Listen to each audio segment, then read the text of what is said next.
আমাদের দর্শক আসসালামু আলাইকুম, কেমন আছেন সবাই? আশা করি সবাই ভালো আছেন। আজকে দৌলতপুর উন্নয়ন সংঘের উদ্যোগে শীতবস্ত্র বিতরণ করা হচ্ছে। স্থান দৌলতপুর কলেজ মাঠ, বেলকুচি, সিরাজগঞ্জ। দৌলতপুর উন্নয়ন সংঘটি এই বেশ কিছুদিন যাবৎ তারা আত্মপ্রকাশ করেছে। বিভিন্ন সামাজিক কার্যক্রম তারা হাতে নিয়েছে। Blood group campaign, medical camp, তারপরে শীতবস্ত্র বিতরণ, বৃক্ষরোপণ, আরও এই সামাজিক কার্যক্রম তাদের কর্মসূচিতে রয়েছে। আজকে আমাদের এই শীতবস্ত্র বিতরণ কার্যক্রমে আমাদের একজাক স্বেচ্ছাসেবী এখানে উপস্থিত হয়েছে। আমরা তাদের সাথে একটু কথা বলবো।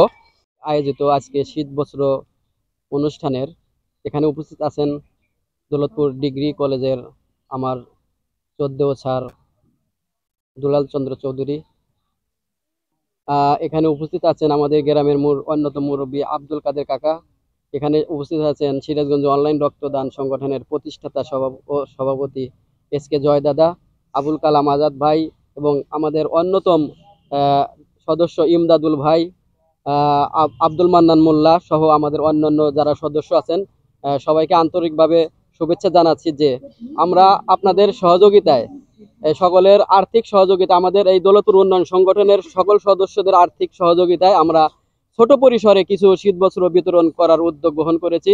আসলে আমাদের গ্রামটা অনেক বড়, আমাদের অনেক জনগণ, অনেক দারিদ্র সীমার নিচে গরিব অসহায় মানুষ আছে। আমরা সবাইকে আসলে দিতে পারতেছি না।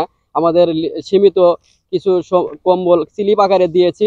অনেকে হয়তো পাবেন না, আপনারা যারা পান না আপনারা মন খারাপ করবেন না। পরবর্তীতে আমাদের প্রত্যেক পাড়ারই প্রতিনিধি আছে, তাদেরকে আপনারা জানাবেন আপনাদের চাওয়া পাওয়ার কথা, যে আমাদের এই কি কি সমস্যা রয়েছে আপনারা জানালে আমরা পরবর্তীতে পদক্ষেপ নিব। পরিশেষে দৌলতপুর উন্নয়ন সংঘের সকল সদস্যকে ধন্যবাদ ও কৃতজ্ঞতা জানিয়ে আমি আমার বক্তব্য শেষ করছি। আসসালামু আলাইকুম। আবুল কালাম আজাদকে আজকের দৌলতপুর উন্নয়ন সংঘ কর্তৃক আয়োজিত শীতবস্ত্র অনুষ্ঠানের সম্মানিত সভাপতি, উপস্থিত সিরাজগঞ্জ থেকে আগত মানব কল্যাণ সংগঠনের সম্মানিত ফাউন্ডার বাবুজয় শঙ্কর দাদা, মঞ্চে উপস্থিত আছেন দৌলতপুর উন্নয়ন সংঘের সম্মানিত সদস্য জনাব মোহাম্মদ নুরুল আলম, উপস্থিত আছেন জনাব মোহাম্মদ আবুল কালাম আজাদ, উপস্থিত আছেন জনাব মোহাম্মদ আব্দুল মান্নান, জনাব মোহাম্মদ ইমদাদুল হক সহ উপস্থিত 14 জন মুরব্বিয়ান এবং সম্মুখে উপস্থিত অত্র এলাকার 14 জন মুরব্বী সহ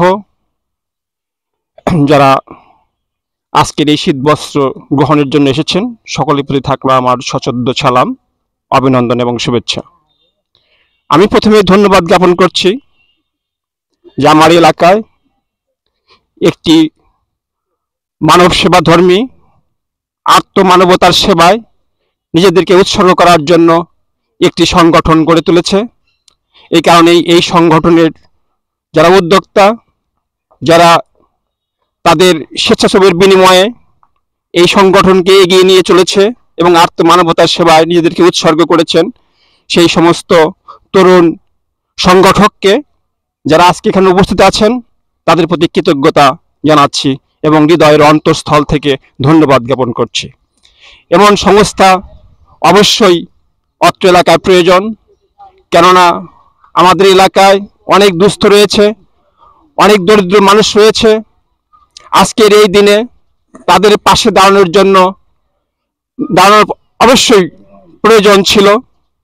তারা সেই কাজটি আজকে করতে সক্ষম হয়েছে, যদিও স্বল্প পরিসরে হলেও আগামীতে বৃহত্তর পরিসরে তারা এই কর্মসূচি প্রণয়ন করতে পারবে বলে আমি বিশ্বাস করি। বর্তমান যেই উন্নয়ন সংগঠনটি ইতিমধ্যেই অনেক কর্মসূচি হাতে নিয়েছিল, তারা রক্তদান, ব্লাড কানেকশন ইতিমধ্যেই তারা করেছে। পেস্তখুকনি সরকারি প্রাথমিক বিদ্যালয়ে তারা আয়োজন করেছিল এবং বিভিন্ন দরিদ্র জনগোষ্ঠীর মাঝে তারা কাজ করে যাচ্ছে তাদের উন্নয়নের লক্ষ্যে, আগামীতেও তারা করবে। আজকের এই দিনে যারা কম্বল পাবেন তারা পাবেন, আর যারা পাবেন না তারা আগামীতে আপনারা এই উন্নয়ন সংগঠন সংস্থার সাথে যোগাযোগ করবেন।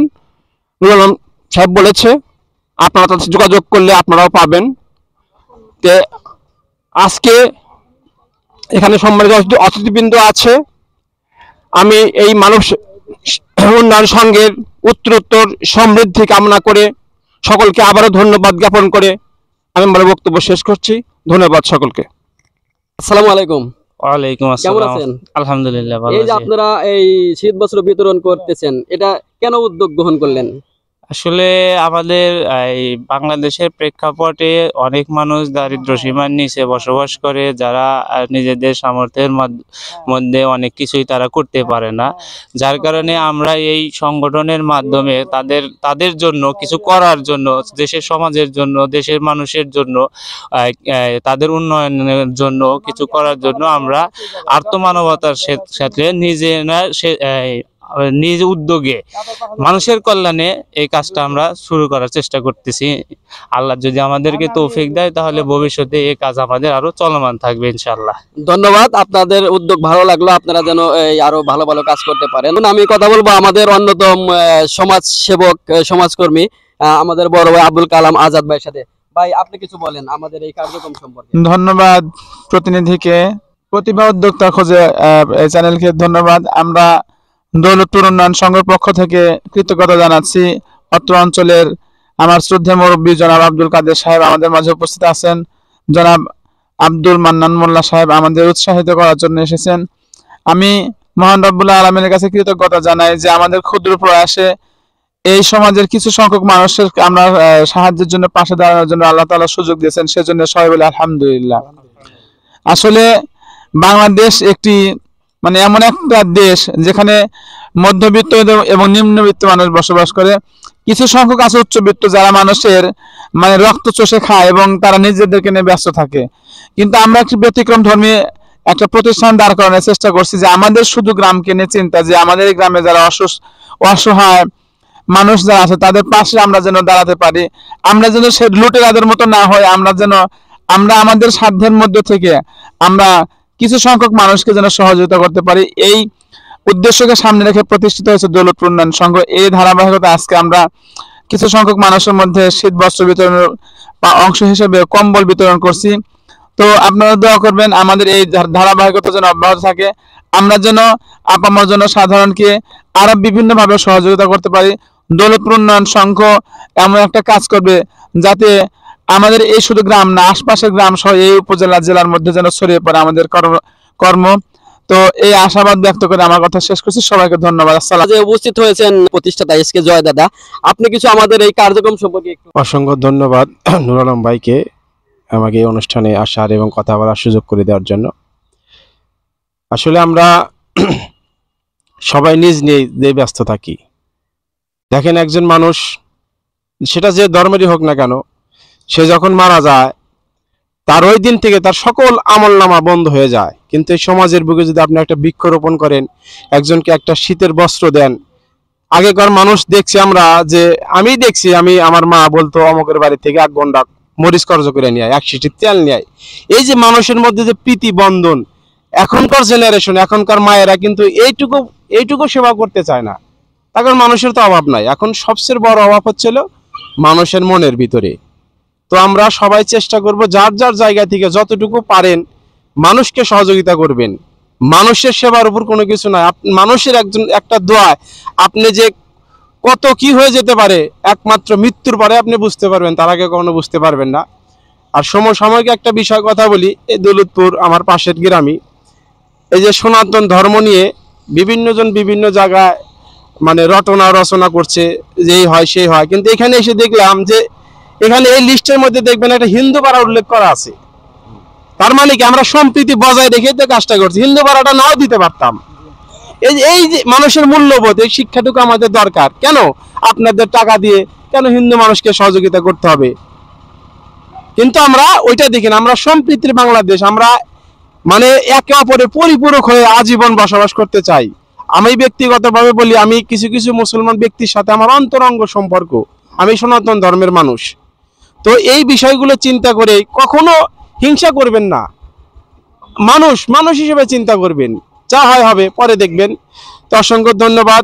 আমি কথা দীর্ঘায়িত করব না। আপনারা আসছেন, কম্বল নিয়ে যাবেন, সংগঠনের জন্য দোয়া করবেন, যারা ডোনেট করতে তাদের জন্য একটু দোয়া করবেন। চেষ্টার বাইরে কেউ কিছু করতে পারে না। এখন একজন পাবে, পাশের বাড়ি একজন হয়তো বা পাবে না, হয়তো মন খারাপ করবে, সে আবার মনে মনে বদ্ধটাও করতে পারে।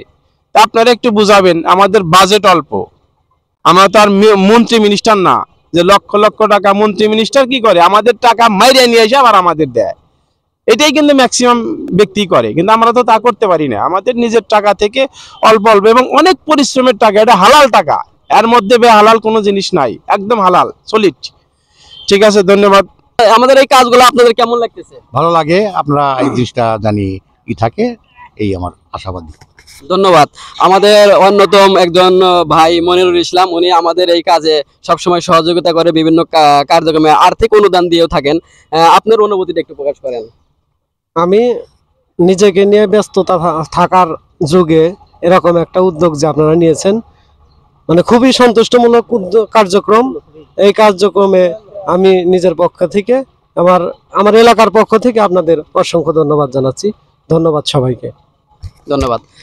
কেমন লাগে তোমার আমাদের এই কাজগুলো করতে? আলহামদুলিল্লাহ, খুবই ভালো। আরো আপনাদের কাছে অনুরোধ, আপনারা সবাই যারা এই ভিডিও দেখবেন আমাদেরকে উৎসাহিত করবেন, আমরা যেন আরো মানুষের মাঝে, গরিব মানুষের মাঝে অনেক ধরনের উন্নয়নমূলক কাজ করতে পারি এবং মানুষের সেবায় আমরা নিয়োজিত থাকতে পারি। এই জন্য ধন্যবাদ জানাই আমাদের নুর আলম ভাই এবং আমাদের শ্রদ্ধেয় স্যার আবুল কালাম স্যার, আরো অনেকেই আছে যারা এই সদস্যের জন্য কাজ করছেন দীর্ঘদিন ধরে, তাদেরকে জানাই ধন্যবাদ। এবং আপনারা দোয়া করবেন যাতে যেন আমরা অবশ্যই আরো সামনে আরো বিভিন্ন ধাপে ধাপে অনেক কিছু দিতে পারি। ধন্যবাদ। এখানে উপস্থিত রয়েছেন আলোকিত জীবন সিরাজগঞ্জ স্বেচ্ছাসেবী সংগঠনের সহসভাপতি মোহাম্মদ আব্দুল মান্নান মোল্লা। এই যে সামাজিক কাজগুলা আমরা করি, বিভিন্ন সংগঠন করে, আপনাদের কেমন লাগে? আসলে ভালো লাগে, এবং এই কাজের সাথে আমি পূর্ব থেকেই জড়িত আছি। স্বেচ্ছাসেবক আলোকিত জীবন স্বেচ্ছাসেবকের সাথে আমি আছি। তো এই কাজগুলা জানি আরো আমাদের এলাকায় চালু থাকে, এটাই ভালো লাগে। এই হিসাবেই বলি, কাজটা চালু থাকলে আমাদের এলাকার অসহায় দরিদ্ররা সহযোগিতা পাবে। পরিশেষে দৌলতপুর উন্নয়ন সংঘের জন্য শুভকামনা রইল। এই সংগঠনটি যেন মানুষের মুখে মুখে ছড়িয়ে যাক, এই দৌলতপুর গ্রামের যেন উন্নয়নে ভূমিকা রাখতে পারে, সকল ধরনের গরিব অসহায় মানুষের পাশে থেকে যেন কাজ করে যেতে পারে। সবাইকে ধন্যবাদ।